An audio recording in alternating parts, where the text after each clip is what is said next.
আপনাদের সবার প্রিয় অনুষ্ঠান কালের কণ্ঠ ডিজিটালের এই নিয়মিত আয়োজন বিশ্বাসে মিলায় বন্ধু, এই অনুষ্ঠানে দেবাশিস বিশ্বাস আপনাদের সবাইকে জানাচ্ছে সাদর আমন্ত্রণ। আমরা আমাদের যারাই অতিথি থাকেন বা আসেন তাদেরকে আমরা অতিথি কম বন্ধু ভাবি বেশি। আজকেও এরকম একজন অতিথি এসছেন। অতিথি তো নানা রকম হতে পারেন, মানুষ নানা রকমেরই হয়। কিছু অতিথি থাকেন বা কিছু বন্ধু থাকেন যারা খুব বন্ধুবৎসল থাকেন, কিছু বন্ধু থাকেন খুব হাসি খুশি থাকেন, কিছু বন্ধু থাকেন খুব দুষ্টু থাকেন, কিছু বন্ধু বা দু একজন বন্ধু থাকেন অভিমানী থাকেন। তো আমরা এরকম একজন অভিমানী বন্ধুকে আজকে আমাদের অনুষ্ঠানে আমন্ত্রণ জানিয়েছি এবং তাকে আপনারা একসময় খুব ভালোবেসেছিলেন। মাঝে আপনারা অনেক প্রশ্নে মনের মধ্যে ঘুরপাক খাচ্ছে যে উনি গেলেন কোথায়। ওনাকে ধরে নিয়ে এসেছি আজ। উনি আছেন আমাদের মাঝে, অনেকদিন পরে সম্ভবত টেলিভিশন বা ডিজিটাল মাধ্যমে বা যে কোনো স্ক্রিনে উনি আসছেন বা এসেছেন এবং তিনি হচ্ছেন এক সময়ের আপনাদের সবার প্রিয়, এখনও নিশ্চয়ই প্রিয়, প্রসূন আজাদ। হ্যালো দাদা। হ্যালো। প্রশ্ন হচ্ছে যে আমি যেগুলো বললাম কিছু কিছু তো ঠিকঠাক বলেছি, সবই ঠিক বলেছি না? আচ্ছা ঠিক আছে। এরকম আমাদের আরো অনেকগুলো কথা হবে। আমাদের অনুষ্ঠানে 3টা ভাগ আছে। আমরা প্রথম ভাগে একদম চলে যাই সরাসরি, ঠিক আছে? চলো। প্রিয় দর্শক, প্রসূন আজাদকে তো আমরা পেয়ে গেছি এবং যেহেতু পেয়ে গেছি তাকে নিয়ে শুরু করছি আমাদের আজকের বিশ্বাসে মিলায় বন্ধু এবং আমাদের প্রথম সেগমেন্ট সেটিতে চলে যেতে চাই এবং সেই সেগমেন্টটির নাম হচ্ছে জীবনের গল্প আছে বাকি অল্প। প্রসূন, আমরা মান অভিমানের গল্প পরে শুনি, ঠিক আছে? আমরা একটু গল্প করি, তোমার জীবনের একটু গল্প একটু শুনতে চাই। আমরা সাধারণত জীবনের গল্পে কি করি, ছোটবেলার গল্পগুলো একটু শুনি। ছোটবেলার প্রসূন কি একটু ডানপিটে ছিল, দুষ্টু ছিল, না চুপচাপ ঠান্ডা বকলম ছিল, হ্যাঁ কি ছিল একটু জানতে চাই। বা ওখান থেকে তারপরে সুন্দরী প্রতিযোগিতা কিংবা তারপরে মিডিয়া জগৎ হোয়াটএভার যাই বলো, একটু ছোট করে জানতে চাই। আমি আসলে বুঝতে পারতাম না কখনো ছোটবেলায় যে আমি শান্ত নাকি চঞ্চল। আমি আমার মতোই ছিলাম, মানে একা থাকলে একাই খেলতে থাকতাম, বন্ধুদের সাথে থাকলে খেলতেই থাকতাম। কখন বাসায় যেতে হবে আমার কোনো মানে মাই না খাওয়া পর্যন্ত যাইতাম না। তো আমি ছোটবেলা থেকেই অনেক বেশি এক্সট্রোভার্ট ছিলাম। আমার ভালো লাগা খারাপ লাগা এগুলো নিয়ে আমি কথা বলতাম অনেক। আচ্ছা, প্রকাশ করতে? হ্যাঁ, প্রকাশ করতে পছন্দ করতাম, এখনো তাই।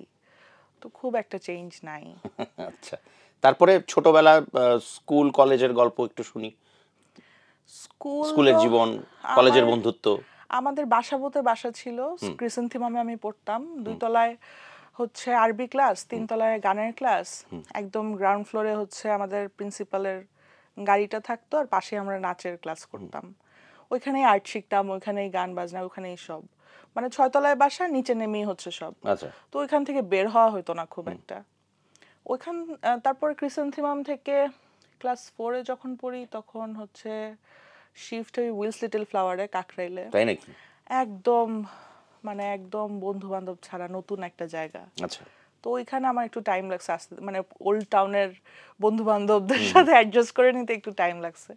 এরপর এখন পর্যন্ত তো একই। আমার খুব ভালো লাগলো পরের সেকশনটা, কারণ যখনই উইলস লিটল ফ্লাওয়ার স্কুলের কথা এসেছে আমি কিন্তু উইলসেরই স্টুডেন্ট। ও, আমরা দুজনেই। আচ্ছা, এরপরে কলেজে উঠলে বন্ধু বান্ধব চলে গেল জীবন থেকে, মানে কলেজে আরো ডিফারেন্ট। কলেজ তো এত অল্প সময়, মানে তখন কি এই যে এক্সট্রা কারিকুলার অ্যাক্টিভিটি যেগুলো তুমি করতে ওগুলো কি আর পরবর্তীতে করতে পেরেছো, কন্টিনিউ করতে পেরেছো? আমি যখন ক্লাস 9-এ পড়ি তখন থেকেই আমি ডিসাইডেড আমি লাইট হলেও ধরবো, ক্যামেরা স্ট্যান্ড হলেও ধরে দাঁড়ায় থাকবো। শুটিং আমি দেখবই, শুটিং আমি যাবই। আমি যতদূর জানি যে তোমার একটা সময় ইচ্ছা ছিল যে তুমি ডিরেকশন দিবে, ক্যামেরার পেছনে কাজ করবে, ছোটবেলা থেকে ইচ্ছা ছিল। হ্যাঁ, মানে নায়িকা হতে পারবো আমি, আমার কি ওইটুকু স্কিল আছে কিনা ওটা নিয়ে আমি খুব একটা বেশি বদার্ড ছিলাম না। কিন্তু আমার স্বপ্ন ছিল আমি ডিরেক্টর হব, মানে শুটিং সেটে থাকবো, শুটিং দেখবো। তো ওইভাবেই খুঁজতে খুঁজতে গিয়াসউদ্দিন সেলিমের সাথে পরিচয়, ওনার সেটেই কাজ করতাম। তারপর একটা কাজের মেয়ের ক্যারেক্টারও পাইছি ওখানে ক্লাস 9-এ থাকতে। তো সেখানে বেশ ভালোই সুন্দরী কাজের মেয়ে। হ্যাঁ, কাজের মেয়ে অ্যাক্টিং, মানে ক্লাস 9-এ পড়ি তখন আমি। তো ওখানে আমার মেকআপও ছিল না, মানে একদম নতুন হিসেবে ভালো অভিনয় করাতে এরপর মানে অনেকবার ডাক পাই আমি।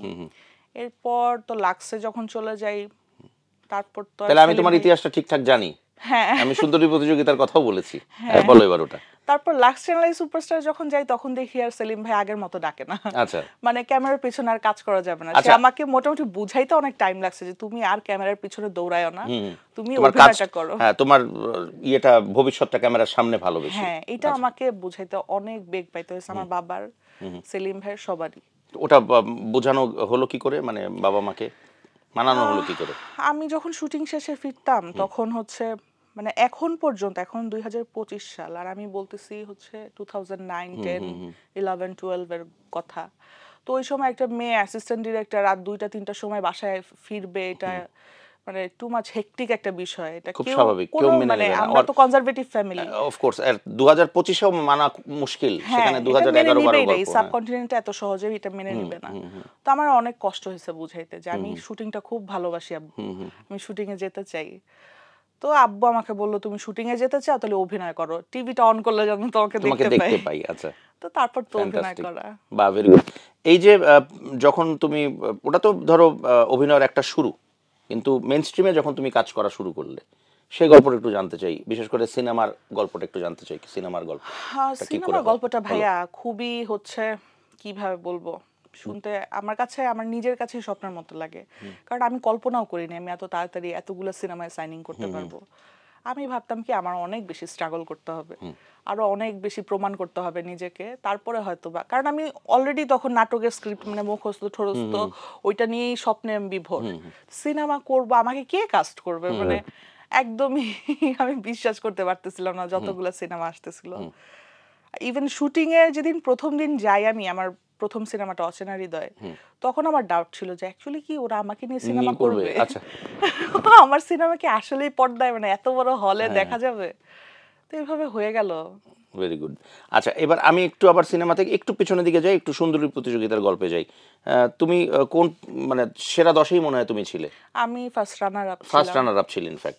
তো ওই মানে চ্যাম্পিয়ন হতে হতে ফার্স্ট রানার আপ, তো ওই গল্পটা একটু জানতে চাই, ওই জার্নিটা একটু ছোট। ওখানে তোমাকে কে, তুমি নিজেই ছবি দিয়েছো? ছবি দিতে হয়তো একটা ফ্রেন্ড আমার ছবি জমা দিছিল। আচ্ছা, আমি একটা জিনিস আমি তোমাকে একটু ইন্টারাপ্ট করি, সেটা হচ্ছে যে যাকেই আমি জিজ্ঞেস করেছি এখন পর্যন্ত, যে কটা সুন্দরী এরকম আমার সামনে বসেছে, সবারই ফ্রেন্ড জমা দেয়। এই তোমার ক্ষেত্রে তাই হয়েছে? এটা মনে হয় কি মানে বিশ্বাস করে না, আমার যেটা হয়েছে, আমার আসলে বিশ্বাস হতো না যে আমাকে কেন, পৃথিবীতে এত সুন্দর মেয়ে থাকতে আমি কিসের জন্য। হয়তো সবারই এরকমই গল্পগুলা, অথবা মেয়েরা মজা করে, কিন্তু ফ্রেন্ড সার্কেলের ম্যাক্সিমাম মেয়েরাই মজা করে। আর ফোন নাম্বারের জায়গায় আমার আব্বুর ফোন নাম্বার দেওয়া ছিল, তো সবাই ধরে নিছিল যেটা হবে না। তারপরে আঙ্কেলের ফোন নাম্বার যখন ফোন আসলো, 5 কেজি মিষ্টি নিয়ে আসছিল তাই বাসায়, মানে জাস্ট মানে নামটা অ্যালাউ হয়েছে আমার, কিন্তু 350-তে আমি প্রথম মানে জাস্ট 350-এর মধ্যে আমার নামটা আছে। বাবা, এটাই শোনার পর আমার বাবা পাগল হয়ে গেছে। কিন্তু তাহলে তার মানে তখন ভেতরে ভেতরে মেয়ের সাফল্য বা এই ব্যাপারগুলো সে একটু হলে পছন্দ করতো। আমি যখন ছোটবেলা থেকে আমার বাবা চাইতো আমি যেন শিল্পী হই।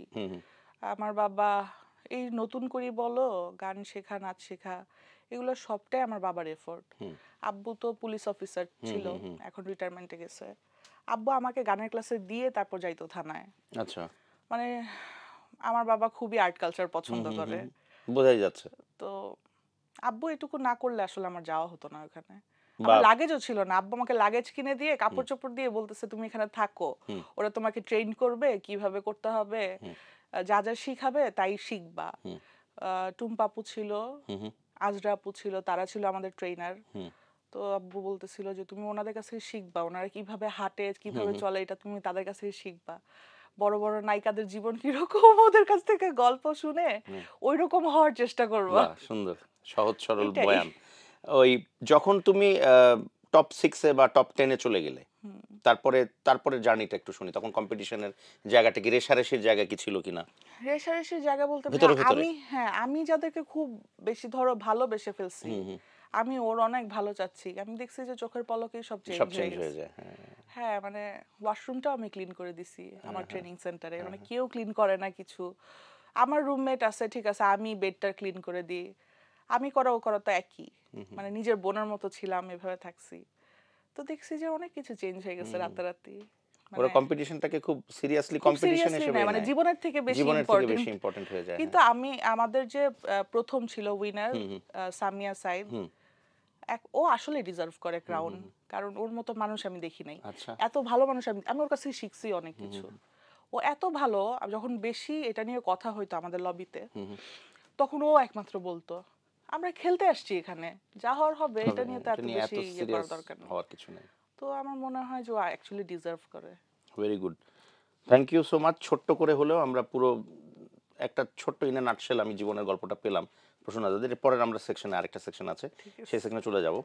এবং প্রিয় দর্শক, আমরা চলে যাচ্ছি আমাদের যে পরবর্তী সেকশন, সেই সেকশনে। এবং সেই সেকশনটা কি বা সেই সেকশনের নামটা কি সেটা নিশ্চয়ই আপনারা খুব ভালো করেই জানেন।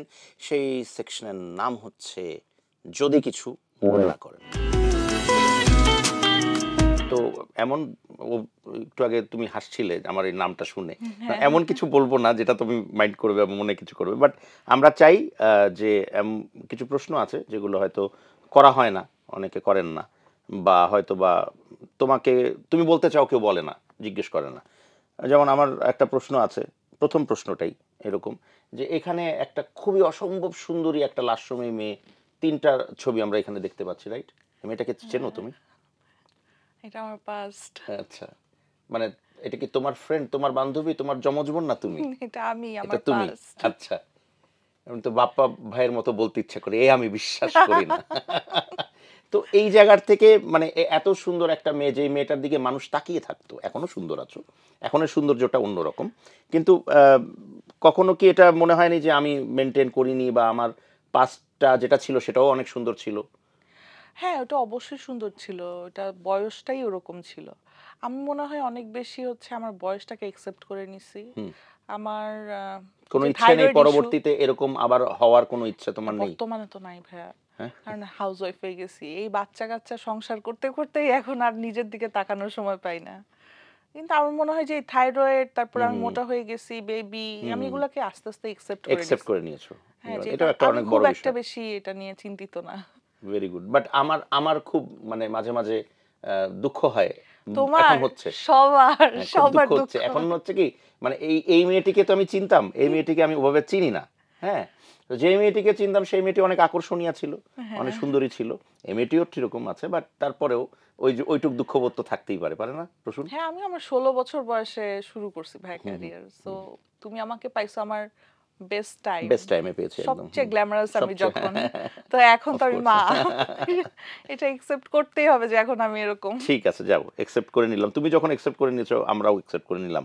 আচ্ছা, আমি একটা রিসেন্ট একটা আগে বলেছি যদি কিছু মনে না করেন, না, শিওর, বলো রিসেন্ট প্লিজ। একটা ইনসিডেন্ট বা অ্যাক্সিডেন্ট যাই বলি না কেন, একটা হয়েছিল বাবাকে নিয়ে, এরকম কিছু একটা হয়েছিল। হ্যাঁ, এই আমার গল্পটাকে বাবা, আমরা একটু শেয়ার করতে পারি ছোট্ট করে? আমার বাবা হারাই গেছিল হঠাৎ মানে করে, এটা এটা জাস্ট এটা কি আউট করে? Of nowhere. আব্বু অনেক বছর বাংলাদেশকে দিছে অনেক, কারণ বাংলাদেশ পুলিশে ছিল। তো এতটা বছর এই হেক্টিক জব করার পরে হঠাৎ করে রিটায়ারমেন্টে একটা কলও বাজে না। মানে এখন আব্বুকে কেউ খুঁজতেছে না, এত ব্যস্ততায় সারাটা জীবন যাই, মানে যে লোকটার কেটে গেছে, সে এখন তাকে মানে কেউ খবর নিচ্ছে না, বাসায় থাকতেছে। আমি তো শ্বশুর বাড়িতেই থাকি, তা আমি তো বাসায় থাকলে তাও একটু গল্প করি, এটা সেটা জিজ্ঞেস করি। তো আব্বুর এখন কথা বলার খুব একটা মানুষ নাই। তো আবার বাড়িতেও কিছু সমস্যা ছিল, আমাদের গ্রামের বাড়ি হচ্ছে ময়মনসিং। তো প্রপার্টিজ এটা সেটা সে নিজের নামে কিনে নাই। সারা জীবন অ্যাকচুয়ালি ভাই আমাদের ফ্যামিলিটাকে দাঁড়ি করাইছে আমার বাবা।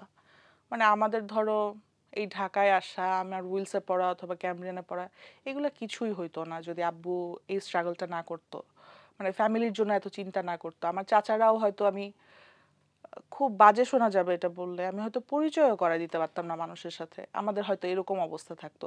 এতটা দারিদ্রতা আমরা দেখে আসছি। তো আমার বাবা না এটা মেনে নিতে পারে না যে আমি এখন একটা ডিসিশন নিব, আমি এখন যেটা বলবো এই কথাটা কেন সবাই শুনবে না। সে তার লাইফের প্রাইম টাইম দিয়ে দিছে সবাইকে, তো এখন আব্বুর কথাটা কেউ শুনতে চাচ্ছে না যে এটা এভাবে পার্টিশন হবে, এটা এভাবে হবে। তো অনেক হতাশা থেকে আব্বু মানে হারাই গেছিল জাস্ট। মানে উনি হতাশা থেকে কি উনি ঘর থেকে বেরিয়ে গেছিলেন? ঘর থেকে বের কাউকে না হয়ে বলে গেছে, এরকম ফোন টোন কিছু সব অফ নেয় করে নাই। দিয়েছিলেন? হ্যাঁ, আর সারাটা রাত আসে নাই, কারো কোনো ইয়ে নাই, কোনো মানে বিকার নেই, কোনো হ্যাঁ, কারো কোনো মানে বিকার নাই, এবং টেনশন নেই? কেউ কোনো টেনশনও করতেছে না। আমি যখন আমি তো ঘর বাড়ি ছেড়ে বের হয়ে গেছিলাম। খুব আমার বাচ্চা স্বাভাবিক, কাচ্চা, আমার হাজবেন্ড, আমার কিচ্ছু খুব দরকার নেই। আমার স্বাভাবিক। বাবা কোথায় আমি জাস্ট এটা জানতে চাই। আমি সব ছেড়ে যখন বের হয়ে গেছি তখন একের পর এক সবার টনক নড়ছে। এর আগে কারো কোনো খেয়ালও ছিল না যে আব্বু কি খাইলো, কোথায় আছে, কেউ কোনো কেয়ার করতেছিল না। তারপর তারপর আব্বু আসলো, নিজে থেকেই নিজে চলে থেকে আসছে। চলে আমি আসছে। জানি না কোন প্রেশারাইজ করছে কিনা কেউ, কারণ আমি পুরো বাংলাদেশ ওলটপালট করে ফেলছিলাম যে আমার হাত যত লম্বা আমি ওই জায়গায় হাত না দিব। না ডেফিনেটলি এটা এটা এটাই তো স্বাভাবিক। আব্বু জানি না। তারপর কি ওনার সাথে কথা হয়েছে, জিজ্ঞাসা করেছিলে বা সুযোগ পেয়েছিলে যে বাবা হ্যাঁ, কই গিয়েছিলে, কেন আমি গিয়েছিলে, জিজ্ঞেস বা করার এরকম আর করো না? এত রুড হয়ে গেছে, বয়স বেড়ে গেছে তো আমাদের প্যারেন্টসদের খুবই রুড হয়ে গেছে। বকা দিয়েছে? মাঝে মাঝে মনে হয় আমার যে 2 বাচ্চা আর আমার বাবা মা দুইজন সমান। সব সব বাচ্চা হয়ে গেছে, মানে দুই কি জায়গায় তোমার এখন বলতেছে, 4টা কি বাচ্চা আর কি হ্যাঁ কি বেসিক্যালি। উত্তর দিতেছে কোনো মেক্স সেন্স সেন্স করে না আর কি। করে না আর আচ্ছা কি। আচ্ছা। তো আমি যখন জিজ্ঞেস করলাম আব্বু কোথায় গেছিলেন বলেন আমাকে, বলে যা শহর আমার লুঙ্গি নিয়ে আর গামছা নিয়ে। বাস শেষ, কথা শেষ। খুব নরমাল বিষয় আর কি, এদিকে সবাই টেনশনে, কম বেশি তুমি মারা আমার তো যাচ্ছ। হার্ট অ্যাটাক করে ফেলতাম আর একটু হলে। খুব স্বাভাবিক। আচ্ছা পদক্ষেপ কি কি নিয়েছিলে, মানে বিভিন্ন সংস্থা বা আমি ভাই পুলিশ? দেখি নাই এমন কিছু নাই। আমি হ্যাঁ। কত লাশ দেখছি, কত পেশেন্ট ও মাই দেখছি, গড, এই পর্যায়ে গেছিলে? আমি সব দেখছি, মানে সব খুঁজে মানে তুমি ফেলছি। ওই পর্যন্ত চিন্তা করে ফেলেছিলে যে আমি সব দেখে ফেলছি। আমি জাস্ট আমার ইনসিডেন্ট না বাবাকে অ্যাক্সিডেন্ট একবার, হয়ে যায়? হ্যাঁ। হ্যাঁ কোথায় যাবে আমার বাচ্চাদের খবর নিবে না আমার আব্বু, এটা তো ইম্পসিবল, কখনোই না। মানে যত বড় ঝগড়াই হোক আমার সাথে আব্বুর, আমার সাথে কথা বলবে না কিন্তু আমার বাচ্চাদের সাথে কথা বলবে। একবার হলেও ফোন দিবে, ফারজাদ কোথায় আছে, কি অবস্থা একটু জিজ্ঞেস করবে। আর এই লোক কেন একবার ফোন দিল না, এটা তো আমি মেনে নিতে পারিনি। আমি সব জায়গায় গেছি। ঢাকা মেডিকেল যে এত বড় আমি জানতামও না। ও মাই গড, এত এত মানুষ, কত মানে বেনামি। আমাকে আমি যখন খুঁজতেছিলাম তখন বলতেছে যে বেনামি আছে অনেকগুলা লাশ, ওখানে যান। মাই গড, ওই সময় তোমার কি রকম লেগেছিল? বেনামি পেশেন্ট আছে, ওখানে যান। আমি জাস্ট মনে মনে আল্লাহকে বলতেছিলাম যে এখানে যেন এখানে না যেন থাকে, না দেখি। হ্যাঁ। এই জায়গায় যেন না থাকে। আমার হাজবেন্ড তো আঞ্জুমান মফিদুলও গেছে আমাকে রেখে, আমাকে বলেও যায় নাইও। তো অনেক কিছু আমাদের প্যারেন্টসদেরও উচিত আসলে আমাদেরকে একটু রহম দেওয়া, ট্রু। যে একটু শান্তি দেওয়া উচিত। যে এত পাগলামি করে, যে এই পাগলামিটা আসলে করা উচিত না। বলে যাওয়া উচিত যে আমি ঘুরতে যাচ্ছি, তোমরা আমাকে নিয়ে টেনশন করবে না। বা আমি হারিয়ে গেলাম আবার চলেও আসবো। হ্যাঁ, আমরা তাহলে বদার্ড হইতাম না এটা নিয়ে। বুঝতে পেরেছি। All's well that ends well. শেষ ভালো যার, সব ভালো তার। তো এটা যেন এর পরবর্তীতে আর না হয় সেরকম কোনো জানি না, আমার প্রিকশন আমার তোমাদের বাবা নেওয়া তো, উচিত। আমি আসলে গ্যারান্টি দিতে পারতেছি না আবার কবে সে কি পাগলামি করবে, গড নোজ। যাক, ওনার ওনার হয়তো অনেক অভিমান আছে, অনেক দুঃখ আছে, আমি অনেক। জাস্ট চাই আব্বু হ্যাপি থাকুক, আমি কিন্তু আসলে আর কিছুই চাই না। না, যেভাবে তোমাকে যে গল্পটা আমি শুনলাম, যে যখন তুমি 350 মানুষের মধ্যে থেকে তুমি সিলেক্টেড হলে, তখন যেরকম মিষ্টি নিয়ে বা এই যে আনন্দটা, তার খুশিটা, তো সেই সেই জায়গার থেকে তো ভালোবাসাটা অনেক প্রকাশ পায়। তো আসলেই হয়তো বা অভিমান থেকেই গেছিল, ডেফিনেটলি তোমাদেরকে অনেক ভালোবাসে। আর এবং আমাকে নিয়েও একটু আছে আব্বুর অভিমান। আমি যে ধরো হাউস ওয়াইফ, বাচ্চা কাচ্চা নিয়ে আসি, টুকটাক বিজনেস করি, এটাতে আমার বাবা হ্যাপি না। হ্যাপি না? আমার বাবা চাই আমি অভিনেত্রী হই। দেখো, সেই জিনিসটা তার মধ্যে রয়ে গেছে। কারণ আমার মনে হয় যে আমরা, উনি তো চাই, আমরাও চাই যে তুমি আবার মানে আব্বুর ধারণা আগের আমি অভিনয় মতন ছাড়া না আর হলেও, কিছুতেই বেটার আগের না। মতন না হলেও এই জগতে থাকো, বিচরণ করো, এটা আমরা সবাই চাই। যাই হোক, উইথ দিস গুড নোট আমরা এই সেকশনটা শেষ করি, আমরা চলে যাবো পরবর্তী সেকশন। প্রিয় দর্শক, আমরা চলে যাচ্ছি আমাদের পরবর্তী যে পার্টটা, এবং এইটা ওই অনুষ্ঠানের শেষ সেগমেন্ট। সেই সেগমেন্টটির নাম হচ্ছে যাহা বলিব সত্য বলিব। শুন, এখন হচ্ছে কি, ধরো যখন তুমি আমরা যেরকম শুনি অনেকটা সময়, এখন তুমি অনেক বেশি ম্যাচিউরড। সেই মেয়েটা, যে মেয়েটার সাথে আমার লাস্ট দেখা হয়েছিল আর এখন যে মেয়েটার সাথে দেখা হচ্ছে, মেয়ে একই আছে, বাট ম্যাচুরিটি লেভেল অনেক চেঞ্জ হয়ে গেছে, অনেক হাই হয়ে গেছে। তো এখন আমি তোমার কাছে একটু জানতে চাই, তখন তো এরকম ছিলে তুমি, যখন তুমি লাক্সে ছিলে অনুষ্ঠানে, তো আমরা শুনি মাঝে মাঝে যে, যেটা আমাদের কাছেও খারাপ লাগে, কারণ আমরাও কম বেশি জড়িত বিভিন্ন অনুষ্ঠানে থাকি, বিচারক হিসেবে থাকি, এই থাকি সেই থাকি।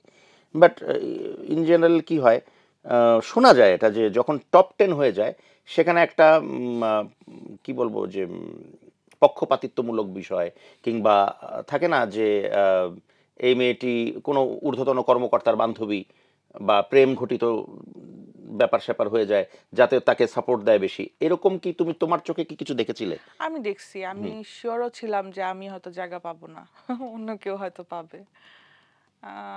একটু একটু এলাবোরেট করো, আমি একটু শুনি। কিভাবে বলবো, যাহা বলিব সত্য বলিবে। হ্যাঁ। অনেক বড় মাফিয়ার গার্লফ্রেন্ড ছিল। আচ্ছা, ওকে। তা আমি ভাবছিলাম যে আমরা তো আসলে তার ধারে কাছেও যেতে পারবো না। তারপর একজন আসছিল, তার বেবি আছে, ফ্যামিলি মানে শি ইজ ম্যারিড, এটা তো মিথ্যা কিন্তু তো, এটা কারণ সে এটা তো হাইড করে হ্যাঁ গেছে। হ্যাঁ হ্যাঁ তো হাইড করে গেছে, কিন্তু শি ওয়াজ সো বিউটিফুল। এখন হ্যাঁ। তো সবাই চীনে আমেরিকা থাকে, আমি নাম বলবো না না, না। নাম না বলি আমরা, একদম না। হ্যাঁ, তো আমি তো শিওর ছিলাম যে এই মেয়ে থাকলে তো আমরা কেউ আসলে চান্স নাই। চান্স নাই, কিন্তু মুখটা খোলার সাথে সাথে ভাইয়া সব শেষ। আর যখন একটা স্ক্রিপ্ট দিবা তুমি তাকে, তখন ক্যারেক্টারটা আর দাঁড়ায় না। কারণ অ্যাক্টিং এত টাফ জব, এত টাফ জব, এটা তোমার তো চেহারা ওটা দিয়ে, ওটা ওটা আবার তোমার প্লাস পয়েন্ট ছিল। হ্যাঁ ওইটা চেহারা দিয়ে হবেই না কোনোভাবেই, আসলে জাজদের মন গলে না। না না, এত সোজা না। অ্যাক্টিং এত টাফ জব, তো সবকিছু মিলে আমার কপালটা আসলে ভালোই ছিল, আমি সবার ফেভারিট হয়ে গেছিলাম।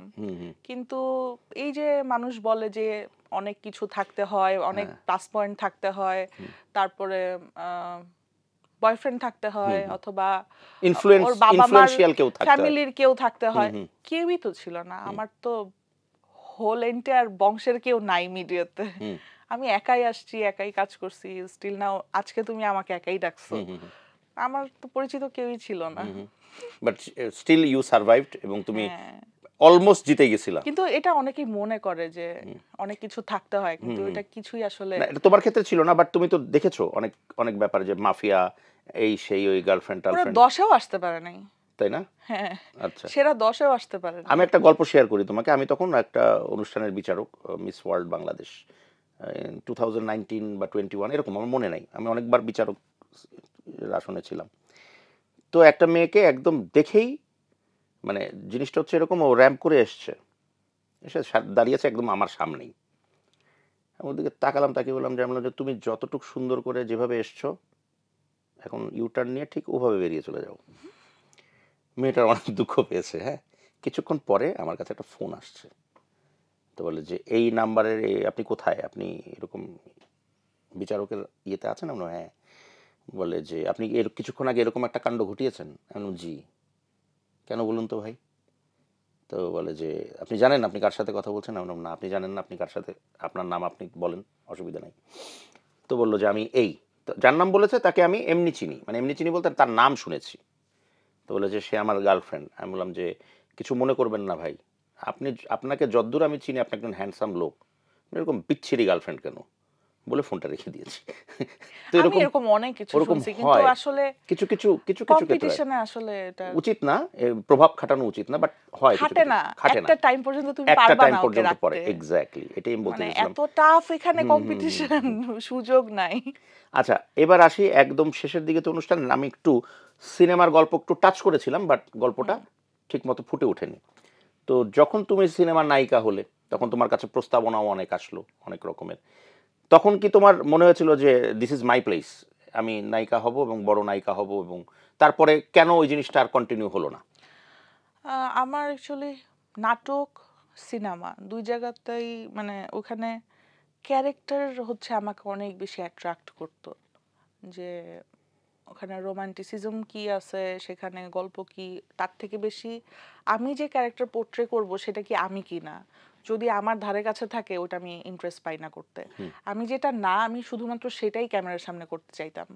মানে যেটা করতে আমার স্ট্রাগল হবে, যেটা নিয়ে আমার রাত জাগতে হবে, চিন্তা করতে হবে, আরও 10-12টা মানুষের সাথে আমার কথা বলতে হবে, ওই ক্যারেক্টারটা কোথায় খায়, কোথায় হাঁটে, ওটা নিয়ে আমি স্টাডি করতে পারবো। এগুলো যদি নাই করতে পারি তাহলে আমার কেন আমি কাজ করব? তো ওইটার সংখ্যা আস্তে আস্তে অনেক কমে গেছিল, যে আমি যেটা না সেটা আমি খুঁজে পাচ্ছিলাম না। তো অনেক কাজ করছি, কিন্তু তারপরে কাজগুলো কমে গেছে এই কারণেই, একই জিনিস বারবার রিপিটেশন হচ্ছিল, মানে আমার ক্ষুধাটা কোনোভাবেই মিটতেছিল না। তোমার প্রথম নায়ক কে ছিল সিনেমাতে? অচেনা হৃদয়ের কে ছিল? সুমন ছিল? এবিএম সুমন ছিল, ইমন ছিল, সেকেন্ড মুভিতে ছিল হচ্ছে মারুফের কাজী সাথে, হায়াত। কাজী মারুফ। হ্যাঁ, কাজী মারুফ ছিল, কাজী হায়াত স্যার ছিল আমার ডিরেক্টর। এই তো একের ওই পর এক। ওই ওই সময় মারুফের অফিস আর আমার অফিস পাশাপাশি ছিল, একদিন দেখা হয়েছিল তোমার সাথে মারুফের অফিসে। আমি মারুফ ভাইয়ের সাথে আমি প্রচুর আড্ডা দিছি, আমি He's a মিডিয়ার very কারোর nice guy. সাথে, মানে খুবই খুবই He's a gentleman say, very nice guy, মানে I ওনার কাছে must tell শিখারও you. শেষ নাই। টু বি ভেরি অনেস্ট, এবং সিনেমা নিয়ে খুব ভাবতো, এখনো হ্যাঁ, ভাবে, ইনফ্যাক্ট কিন্তু এখনো দেখা। তার মানে তার একটা দুর্ভাগ্য যে তার টিমটা তার মতো ছিল না। এক্স্যাক্টলি, সে খুব স্মার্ট ছিল। True, very true. তো যাই হোক, তোমার এই যাত্রা পথে এই জ্যোতিটা বা বিরতিটা কি করে এলো, এটা বলে বিরতিতে যাব না, শেষই করে দেবো অনুষ্ঠান। বিরতি আমি একটু আপসেট ছিলাম, কারণ আমি সারাক্ষণ যাদের সাথে খাই, যাদের সাথে ঘুমাই, দেশ বিদেশ ঘুরে বেড়াচ্ছি যাদের সাথে, মানে টিম মেম্বার, শুটিং ক্রু, এরাও আমাকে সাপোর্ট করে নাই যখন আমাকে ব্যান করা হয়েছে। তোমাকে ব্যান করা হয়েছিল কেন? আমাকে ব্যান করা হয়েছিল, কবে এবং কেন? ফলস অ্যাকিউজেশন ছিল। অ্যাকুজেশনটা কি ছিল? নাম্বার 1 ছিল আমি লেট করে আসছি, নাম্বার 2 ছিল আমি নাকি ছেলে নিয়ে ঘুরতে গেছিলাম। আচ্ছা, দুটোই তোমার সাথে যায় না, কারণ তুমি লেট করতা না, আমি যতদূর জানি। আমাদের ওখানে ফ্লাইওভারের কাজ চলতেছিল ভাই, তখন মালিবাগ, মানে ওই অবস্থা ছিল না, পুরো বিধ্বস্ত একটা জায়গা ছিল মৌচাক মালিবাগ। তো উনি যখন আমাকে গাড়ি পাঠাইছে আমি তখনই গাড়িতে উঠছি, কিন্তু সামহাও আমি টাইমলি পৌঁছাইতে পারি নাই। তার ড্রাইভারের দোষ নাকি তার গাড়ির দোষ না আমার দোষ, না, সেটা তো একটা ইনসিডেন্ট, তোমাকে একটা কজের জন্য, মানে একটা ইনসিডেন্টেই তোমাকে ব্যান করে দিল।